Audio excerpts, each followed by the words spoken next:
ሰላም እንዴት ናችሁ? የስድስተኛ እንዲሁም የስምንተኛ ክፍል ተማሪዎች በሙሉ የ2017 ዓ.ም የሚኒስትሪ ውጤት መታየት ጀምሯል።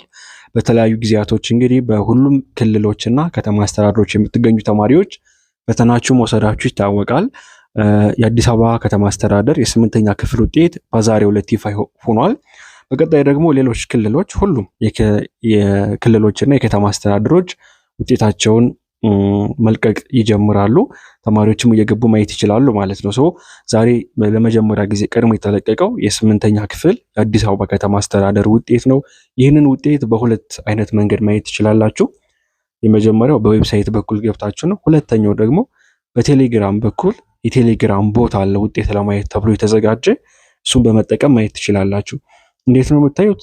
ጀስት ሊንኮቹን የኛ ቴሌግራም ቻናል ላይ ቴሌግራም ላይ ገብታችሁ ሚኒስትሪ ትሪክስ ብላችሁ ሰርች ማድረግ ወይም ደግሞ ኮሜንት ላይ ሊንክ አስቀምጠናል። በሱ ሊንክ በኩል ወደ ቴሌግራም ቻናላችን ገብታችሁ ይህንን ቻናል ትቀላቀላላችሁ። እሱን ከተቀላቀላችሁ በኋላ ሁለት አይነት ሊንኮች ናቸው ያሉት። የመጀመሪያው ዌብሳይቱ ላይ ያለው ሊንክ ነው። ሁለተኛው የቴሌግራም ቦት ላይ ያለው ሊንክ ነው እና ሊንኩን ተጭናችሁ ስትገቡ ሬጂስትሬሽን ነምበራችሁን አስገቡልኝ የሚል ቁጥር ይመጣላችኋል። ፈተና ስትፈተኑ ስትጠቀሙት የነበረውን ቁጥር ታስገባላችሁ።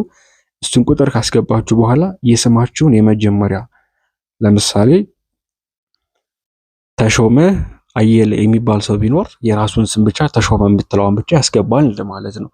ዘይን እሱን አስገብቶ እንትን ሲለው ውጤቱን ያመጣለታል ማለት ነው። በቴሌግራም ላይ በዌብሳይቱ በኩልም ያለው ይሄንን ነው የሚመስለው። ሁለቱን ሊንኮች እኛ ቴሌግራም ላይ ማየት ትችላላችሁ። ከዚሁ ጋር ተያይዞ የማለፊያ ነጥብ ከክልል ክልል የተለያየ ነው የሚሆነው።